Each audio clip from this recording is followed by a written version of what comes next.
আসসালামু আলাইকুম সবাইকে।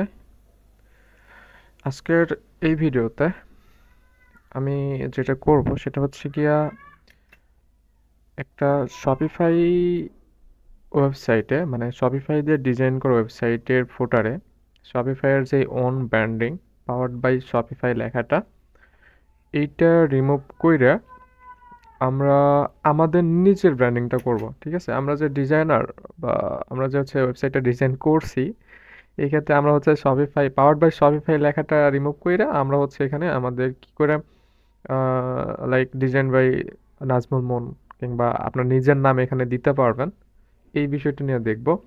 পাশাপাশি যদি মনে করেন যে হচ্ছে ক্লায়েন্ট পারমিশন দিচ্ছে না আপনার নামটা এখানে ডিজাইনার হিসেবে রিপ্লেস করতে, তাহলে আপনি শুধুমাত্র আপনার যে পাওয়ার্ড বাই, এখানে যে হচ্ছে পাওয়ার্ড বাই লেখাটা দেখতে পাচ্ছেন পাওয়ার্ড বাই শপিফাই, এই পাওয়ার্ড বাই শপিফাই লেখাটা ডিলিট করে কি করে সেই ওয়েবসাইটে কপিরাইটটা রাখতে পারেন শুধু। লাইক তার ওয়েবসাইটের নামটা হচ্ছে দ্য শপি মাস্টার, লাইক এখানে দেখতে পাচ্ছেন যে আমার ওয়েবসাইটের নাম হচ্ছে দ্য শপি মাস্টার। আপনি কি করে শুধুমাত্র এইটুকু রাখতে পারেন কপিরাইট হিসাবে। ঠিক আছে, সো চলেন দেখা যাক। আমি এই বিষয়টা হচ্ছে অনেক ইজি। ঠিক আছে, অনেকে হয়তো যারা শপিফাই নিয়ে অনেকদিন কাজ করেন তারা এই বিষয়টা জানেন। আবার অনেকে আছেন এমন যে অনেকদিন যাবত শপিফাই নিয়ে কাজ করতেছেন কিন্তু এই যে ছোট একটা বিষয় এটা আপনি জানেন না। ঠিক আছে, তো এই যে ছোট ছোট বিষয়গুলো নিয়ে যারা কাজ করেন তারা দেখবেন যে হচ্ছে আহ, এই ছোট ছোট বিষয় কাজ করে দিয়েও কিন্তু ক্লায়েন্টের আপনার অনেক বেশি খুশি করা যায় ক্লায়েন্টে। ঠিক আছে, তো এটার জন্য আমরা যেটা করব, আমরা অবশ্যই হচ্ছে ক্লায়েন্টের আগে জিজ্ঞেস করে নিব যদি আমাদের নিজের ব্র্যান্ডিংটা, লাইক আমরা যদি হচ্ছে এরকমভাবে ব্র্যান্ডিং করতে চাই নিজেদের, তাহলে অবশ্যই ক্লায়েন্টে বলবো যে আমি হচ্ছে তোমার ওয়েবসাইটে আমার ব্র্যান্ডিংটা করতে চাচ্ছি, যে আমি এটা ডিজাইন করছি তার হিসেবে আমরা হচ্ছে এটা আমি রাখতে চাচ্ছি, এটা রাখতে পারবো কিনা।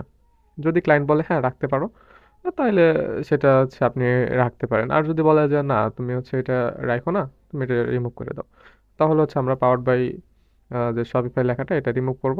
শুধুমাত্র এই যে আহ, শালটা এবং হচ্ছে ওয়েবসাইটের যে নামটা বা স্টোরের নামটা সেটা থাকবে। এটার জন্য আমাদের হচ্ছে থিম এডিটরে আসতে হবে। ঠিক আছে, প্রথমত আমাদের হচ্ছে থিম এডিটরে আসার পর আহ, প্রথমত আমাদের থ্রি ডটে ক্লিক দিতে হবে। এখানে থ্রি ডটে ক্লিক দিয়ে আমাদের হচ্ছে এডিট করে যাইতে হবে। তো এডিট করে আসার আগে আমরা হচ্ছে যে কাজটা করব সেটা হচ্ছে গিয়ে অবশ্যই আমাদের যে পূর্বে যে থিমটা থাকবে, যে ওয়েবসাইটটা ডিজাইন করছি আমরা যে থিম দিয়ে, এই ওয়েবসাইটটা অবশ্যই আমরা ডুপ্লিকেট করে রাখবো।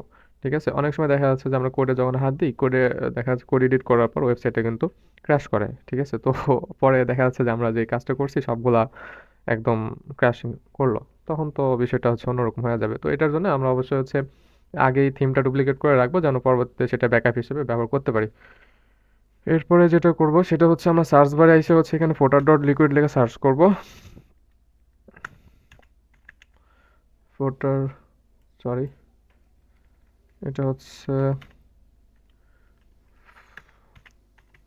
ফোটার ডট লিকুইড। ঠিক আছে, ফোটার ডট লিকুইড এই ফোল্ডারে আসার পর এটা হচ্ছে দেখতে পাচ্ছেন সেকশনে, সেকশন থেকে হচ্ছে ফোটার লিকুইড, এটাতে আসার পর আমরা যদি হচ্ছে একটু স্ক্রল ডাউন করে যদি নিচে আসি, নিচে আসলে আমরা হচ্ছে লাস্টের দিকে একদম হচ্ছে আমাদের যে যে স্কিমা স্কিমা যে হচ্ছে টেক্সটগুলো আছে বা স্কিমা কোডগুলো আছে, স্কিমা কোডগুলোর হচ্ছে উপরে আমরা এখানে দেখতে পাবো যে হচ্ছে পাওয়ার্ড বাই লিঙ্ক। ঠিক আছে, এই যে পাওয়ার্ড বাই লিঙ্ক।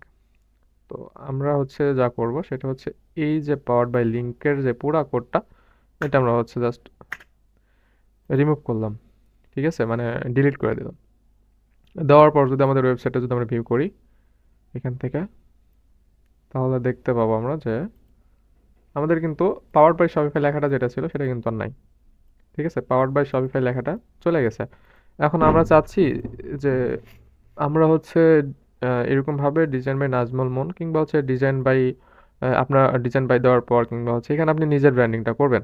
ঠিক আছে, এটার জন্য যেটা করতে হবে সেটা হচ্ছে সিম্পলি এই যে কোড এডিটর, যেখানে আপনি হচ্ছে যেই পাওয়ার্ড বাই লিঙ্ক যেটা হচ্ছে আপনি রিমুভ করছেন। ঠিক আছে, পাওয়ার্ড বাই লিঙ্ক যেটা আপনি হচ্ছে রিমুভ করছেন সেইখান থেকে আপনার সেইখানে আপনি হচ্ছে যেটা করবেন, আপনার যে যে নামে ব্র্যান্ডিং করতে চাচ্ছেন সেইটা আপনি হচ্ছে সেখানে রিপ্লেস করবেন। ঠিক আছে, মানে প্লেস করে দেবেন। লাইক আমি এখানে আমার নামটা আবারও দিতে চাচ্ছি। এখানে ধরেন আহ, দিলাম হচ্ছে ডিজাইন না দিয়ে ডেভেলপ দিই। ঠিক আছে, ডেভেলপ বাই আমার নামটাই দিলাম, ঠিক আছে, লাইক নাজমুল মন, ডেভেলপ বাই নাজমুল মন। এটা দিয়ে যদি আমরা হচ্ছে সেভ করি এখানে, তাহলে দেওয়ার পর আমরা যদি এটা প্রিভিউ করি, তাহলে এখানে আমরা দেখতে পাবো যে ডেভেলপ বাই নাজমুল মন। তো আজকে এই পর্যন্তই। যদি ভিডিওটা হচ্ছে ইনফরমেটিভ মনে হয়ে থাকে, তাহলে ভিডিওতে একটা লাইক দিবেন। আর চ্যানেলটা যদি সাবস্ক্রাইব করা না থাকে, তাহলে অবশ্যই সাবস্ক্রাইব করতে ভুলবেন না।